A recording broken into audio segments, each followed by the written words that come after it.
अस्सलाम वालेकुम viewers, how are you viewers. कुछ पिछले कुछ दिनों से वीडियो अपलोड ना कर सका, इसके लिए आपसे माज़रत चाहता हूँ। क्यों? क्योंकि बेटा मैं कुछ दिनों से बीमार था और कुछ मसरूफियात ऐसे थी जिसकी वजह से वीडियो अपलोड नहीं कर सका। अब इंशाअल्लाह रेगुलर वीडियो आपके पास आएगी। आज जो मैंने अपना टॉपिक लिया है वो है translation from past papers. Past paper से कुछ फर्स्ट ईयर के लिए ये 9th मैट्रिक में भी कारआमद हो सकते हैं। बिलखुसूस ये फर्स्ट ईयर के पास पेपर से इसमें कुछ ट्रांजेक्शन लेंगे। आज हम इसे ट्रांसलेट करने की कोशिश करेंगे। नंबर 1, वो पिछले कई महीनों से रोज़ाना यहाँ आता है। अब देखिए टेंस कौन सा है, वो रोज़ाना यहाँ आता है, ये उसकी रूटीन है।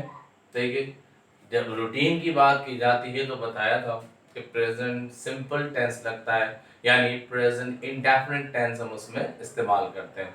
तो अब इसको हम जब बनाएंगे वो पिछले कई महीनों से, तो अभी हम पिछले कई महीनों को रिमूव कर दें, वो यहाँ रोजाना आता है। पहले इसकी ट्रांजेक्शन बना लेते हैं। अच्छा, अक्सर बच्चे इस बात में गलती कर जाते हैं कि वो देखते हैं कई महीने, कई दिन, 2 दिन 3 दिन से वो यहाँ आता है, तो वो उसको प्रेजेंट परफेक्ट कंटिन्यू से बना देते हैं। कहते हैं कि प्रेजेंट परफेक्ट कंटिन्यू दे, ये तो पीरियड ऑफ टाइम दिया हुआ है, ये पीरियड ऑफ टाइम किसी के साथ भी आ सकता है। ठीक है, वो पिछले कई महीनों से रोजाना यहाँ आता है, ये कहा है। ठीक है, आ रहा है नहीं, आता है। अब देखिए he comes, COMES comes. He third person singular, उसके साथ सिंगुलर वर्ब आ गया। ही कम्स हियर, वो यहाँ आता है, वो यहाँ आता है रोजाना। He comes here daily, DAILY daily, ये हो गया इसका मुकम्मल है। अब पिछले कई महीनों से, फॉर द लास्ट या प्रीवियस लगा लीजिए, for the previous several months. ठीक है, for the last several month,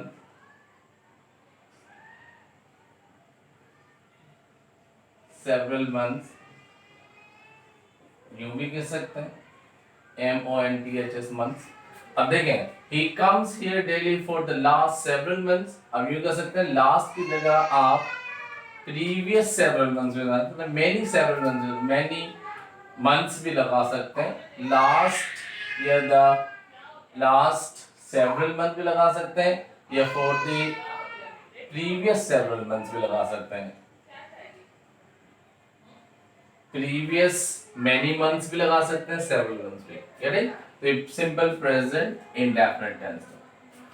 अगर मौसम अच्छा होगा तो हम बाहर जाएंगे। देखिए, अगर मौसम अच्छा होगा तो हम बाहर जाएंगे। अभी इससे पहले मैंने अपनी एक वीडियो अपलोड की थी, उसमें कंडीशनल सेंटेंसेस के बारे में बताया था। तो अब आप देखिए, मुझे बताइए कौन सा कंडीशनल। ये कंडीशनल टाइप 1 में फ्यूचर है, कंडीशनल फ्यूचर। ठीक है ना, एक कंडीशनल प्रेजेंट होता है, कंडीशनल फ्यूचर होता है। जैसे हम फ्यूचर, जिसमें फ्यूचर पॉसिबिलिटीज की बात की जाती है। अब देखिए, अगर मौसम अच्छा होगा तो हम बाहर जाएंगे। अब इसमें कंडीशन क्या है भाई? कंडीशन ये है कि मौसम अच्छा होगा ना, तो फिर ये एक्शन होगा। बाहर जाने का एक्शन कब होगा? जब मौसम अच्छा होगा। तब जब हम इसे ट्रांसलेट करेंगे तो कैसे करेंगे? If,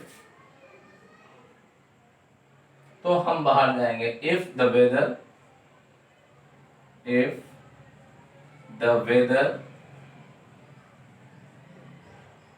if the weather is pleasant, PLEASANT, pleasant.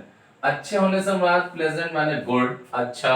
Good भी लिख सकते हैं, लेकिन यहाँ प्लेजेंट है। If the weather is pleasant, comma लगाएंगे बेटा। देखिए, तो हम बाहर जाएंगे। तो के लिए जो है बेटा, यहाँ पर हम क्या लगाते हैं? कॉमा। गेटिंग?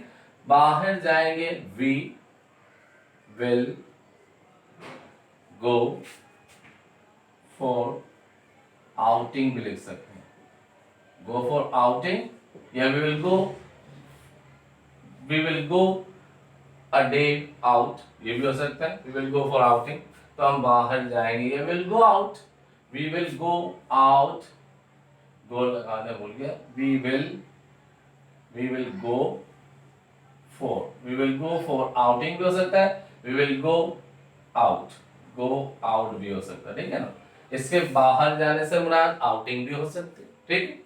नेक्स्ट, आदमी अपनी सोहबत से पहचाना जाता है।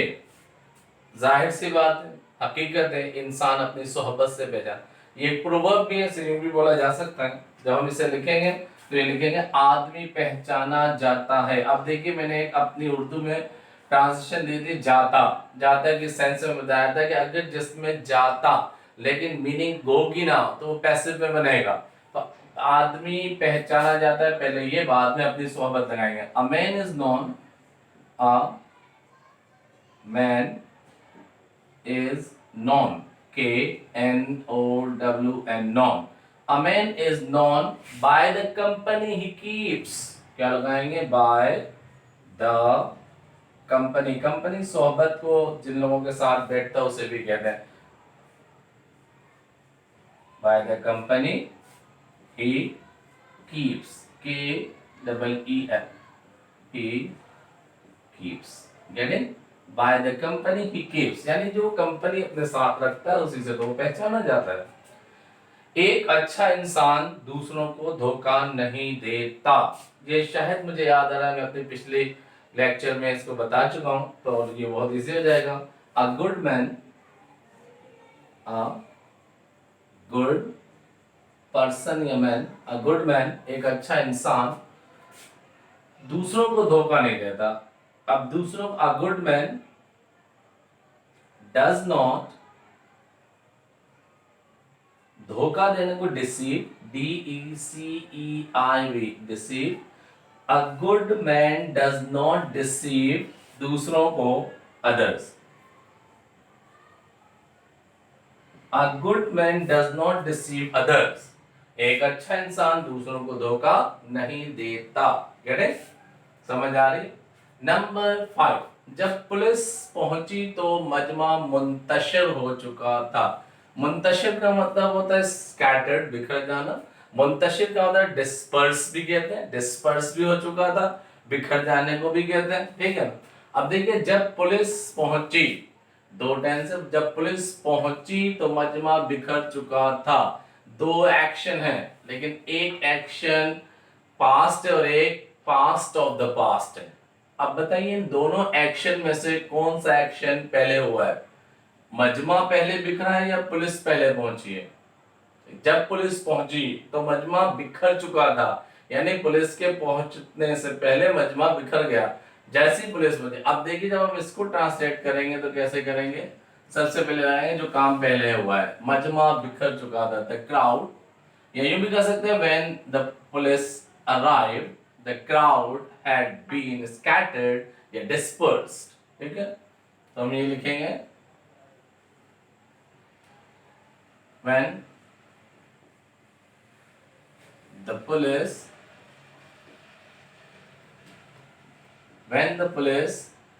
reached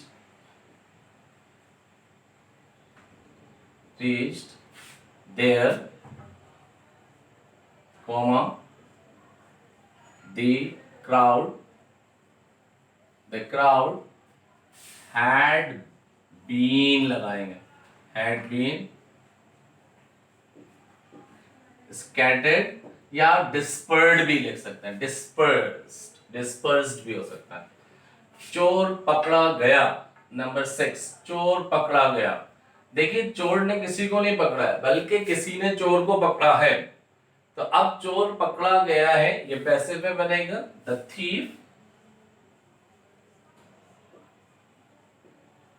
thief was caught, CAUGHT, caught। The thief was caught, इसका ना चोर को पकड़ा गया है। चोर पकड़ा गया का मतलब यही है कि चोर को पकड़ा गया, किसी ने चोर को पकड़ा है, ठीक है। आगे इसके क्योंकि पैसिव सेंस दे रहा है इसलिए पैसिव में बनेगा। आपके आने से पहले वो घर जा चुका था, देखिए यही वाला मुंतशिर हो चुका था, घर जा चुका था आपके आने से पहले। एक पास्ट सिंपल, एक पास्ट परफेक्ट है। अब देखिए पहले काम क्या हुआ है कि वो घर जा चुका था, तो पहले हम ये लिखेंगे he had gone home, he had gone home, वो घर जा चुका था, कॉमा, या अब कॉमा नहीं लगेगा जब आप लगाएंगे इससे पहले, बिफोर। अब आप कंजंक्शन लगा रहे हैं तब कॉमा नहीं लगेगा, BEFORE, बिफोर यू, आप क्या है, before you came, CAME, came, यानी इससे पहले कि आप आते वो घर जा चुका था। Get it? ये दो कॉम्बिनेशन, पास्ट सिंपल और एक पास्ट परफेक्ट। जो एक्शन पहले हो गया वो पास्ट पर सिंपल में आएगा, जो उसके बाद वो पास्ट, सॉरी, जो एक्शन पहले हो गया वो पास्ट परफेक्ट में, जो एक्शन बाद में वो पास्ट सिंपल में। पास्ट ऑफ द पास्ट को पास्ट परफेक्ट टेंस कहते हैं। हम कल तक अपना सबक याद कर चुके होंगे, अभी कल आई नहीं है, फ्यूचर है, लेकिन जब कल ये वक्त आएगा तो उस वक्त तक ये काम मुकम्मल हो जाएगा। तो हम ये क्या लिखेंगे, वी विल हैव, कुछ चुके होंगे, वी विल हैव, अब अपना सबक याद, we will have learn, LEARNT, learn, third form, we will have learn our lesson, we will have learned our lesson, कब तक, कल तक, by tomorrow, TOMORROW, by tomorrow भी, till tomorrow भी कहते हैं, ठीक। आओ शेर को चलें, आओ शेर को चलें, इनवाइट कर रहे हैं, लेट्स लगाएंगे यहाँ पर, क्या लगाएंगे, LET से, let's go for walk, let's go for, WALK, walk लगाएंगे, लेट्स गो फॉर पिकनिक भी कह सकते हैं, सैर को चले, तफरी को चले, सैर करना, तफरी करना, वॉक करना, उसे भी कहते हैं। जब वो यहाँ आया तो मैं अखबार पढ़ रहा था। अब देखिए, जब वो यहाँ आया, एक एक्शन उसके आने का है और एक एक्शन दूसरा क्या हो रहा है कि अखबार पढ़ा जा रहा है। अब देखिए, जब वो यहाँ आया तो उसके आने का एक्शन कंप्लीट, लेकिन वो वक्त गुजर गया है, यानी पास्ट सिंपल, और दूसरी चीज पास्ट कंटिन्यूस है। तो मैं अखबार पढ़ रहा था, पढ़ रहा हूं नहीं, पढ़ रहा था। तो अब इससे जब हम बनाएंगे एक पास्ट सिंपल, एक पास्ट परफेक्ट, तो when he came here, WHEN, when he, second form लगेगी, when he came here, HERE, here, comma, I, मैं अखबार पढ़ रहा था, I was, मेरा एक्शन था, I was reading, READING, reading a newspaper, NEWS, news, PAPER, paper. अब देखिए, I was reading a newspaper, reading a newspaper, go through a newspaper भी हो सकता है, reading a newspaper भी हो सकता है। ये 10 सेंटेंसेस मैंने आपके पास पेपर फर्स्ट ईयर के इंग्लिश से सेलेक्ट किए थे, फर्स्ट ईयर इंग्लिश से ये मैंने सेलेक्ट किए थे।